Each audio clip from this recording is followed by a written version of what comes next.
अस्सलाम वालेकुम दोस्तों। 26 अप्रैल 1986 रात 1:23 का वक्त था जब सोवियत यूनियन में वाक़ चेरनोबिल न्यूक्लियर प्लांट में मौजूद reactor number 4 out of control हो जाता है। रिएक्टर पर लगी लिड्स हिलने लगती हैं और पूरी बिल्डिंग कांपने लगती है। दोस्तों, जैसे ही प्लांट पर मौजूद वर्कर्स को लगता है कि अब बात उनके बस से बाहर हो गई है तो वो लोग फौरन से इमरजेंसी स्टॉप बटन दबा देते हैं। इससे होना कुछ यूं चाहिए था कि इस बटन को दबाने से कंट्रोल रोड्स रिएक्टर में जाकर रिएक्शन होने से रोकेंगी और प्लांट को बंद कर देंगी, लेकिन असल में ऐसा कुछ नहीं होता। बटन दबाते ही कंट्रोल रोड्स जैसे ही रिएक्टर के अंदर जाती हैं तो फौरन एक बहुत बड़ा धमाका होता है। नाजरीन, इस धमाके के होते ही पूरा रिएक्टर आग की लपेट में आ जाता है और रेडियो एक्टिव गैसेस हवा में फैलना शुरू हो जाती हैं। इस हादसे से इस कदर रेडियो एक्टिव रेडिएशंस रिलीज होती हैं कि ये हिरोशिमा पर गिराए गए बम से 400 गुना ज्यादा थी और इसी सबब इस हादसे को आज तक दुनिया का बदतरीन न्यूक्लियर डिजास्टर माना जाता है। इस हादसे की रेडिएशंस यूक्रेन से स्वीडन, स्पेन और यूनाइटेड किंगडम तक जाती हैं। दोस्तों, इसी हादसे से निकलने वाले रेडियो एक्टिव डस्ट पार्टिकल्स दूर दराज पहाड़ों पर मौजूद घास पर गिरते हैं और उस घास को फिर गायें और भैंसें खाती हैं। इसी वजह से इनके दूध में रेडिएशंस बढ़ जाती हैं और वो दूध पीने की वजह से हजारों बच्चों को थायराइड कैंसर जैसे मर्ज हो जाते हैं। और आज की इस वीडियो में हम बात करेंगे इसी चेरनोबिल डिजास्टर के बारे में कि इस अजीम हादसे ने दुनिया में कितनी तबाही मचाई और आखिर इसकी वजह क्या थी। तो इस वीडियो को मुकम्मल जरूर देखिएगा।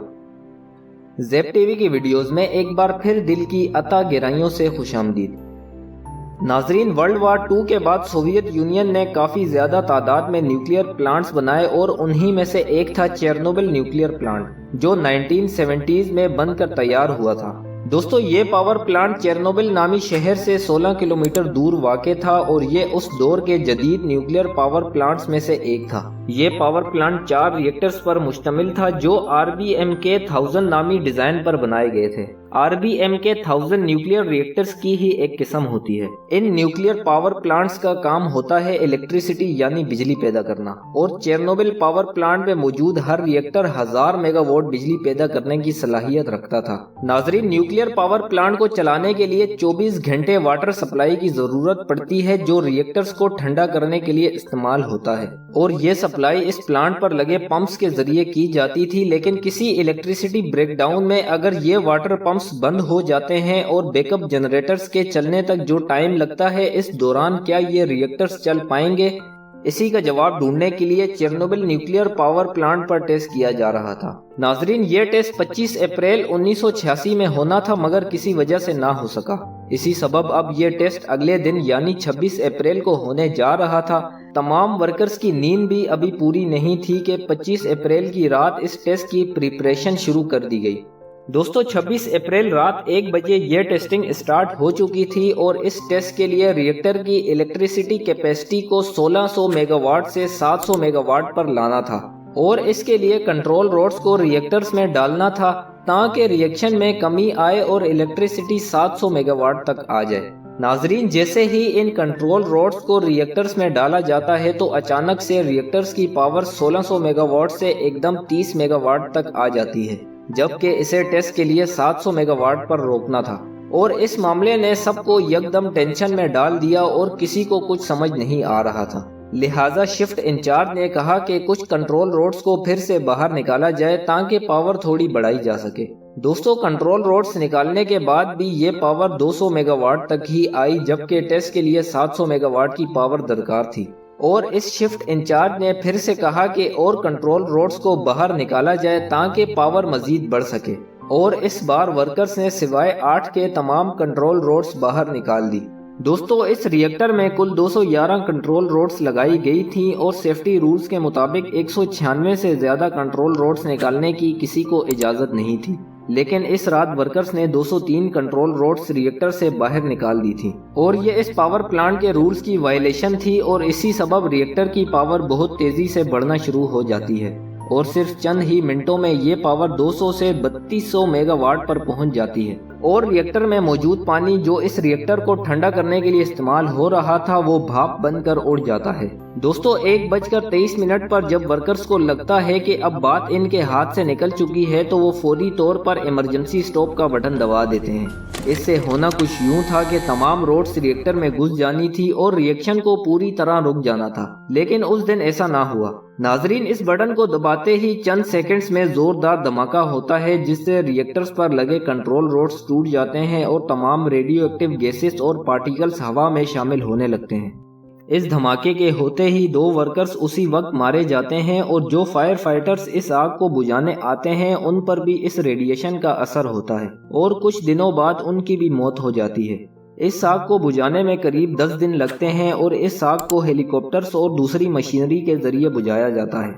नाजरीन, 10 दिन की शदीद मेहनत के बाद अब इस आग को बुझा लिया जाता है, लेकिन अभी भी रिएक्टर से शदीद गर्मी निकल रही थी और इससे एक और खतरा बढ़ रहा था जो इस रिएक्टर के नीचे बना वाटर टैंक, जिसमें भारी मिकदार में रेडियो एक्टिव वाटर मौजूद था और अगर ये हीट इस वाटर तक पहुंच जाती तो एक और बहुत बड़ा धमाका हो जाता जिससे लाखों की तादाद में लोग मारे जाते और लाखों सालों के लिए पूरा यूरोप इनहेबिटेड प्लेस यानी नाकाबिले रिहाइश जगह बन जाती।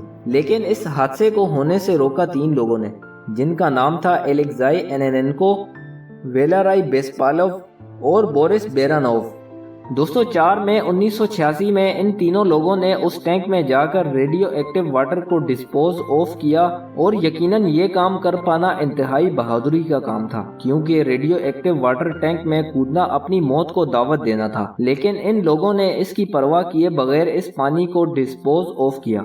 लेकिन यहाँ हैरत की बात यह है कि ये तीनों डाइवर्स सरवाइव कर गए। हालांकि बोरिस की मौत 2005 में हार्ट अटैक की वजह से हुई और एलेक्साई और वेलाराई अब तक जिंदा हैं।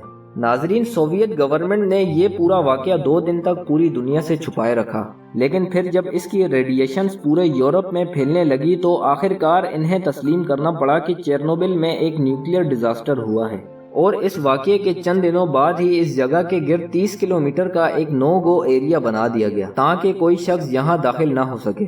और फिर कुछ सालों बाद इस पूरे पावर प्लांट के ऊपर एक और मेटल स्ट्रक्चर बना दिया गया ताकि इससे निकलने वाली रेडिएशंस को रोका जा सके। और 2010 में इसके ऊपर फिर से एक और स्ट्रक्चर को रखा गया है और बताया जा रहा है कि अब 100 साल तक इससे निकलने वाली रेडिएशंस को काफ़ी हद तक रोका जा सकेगा।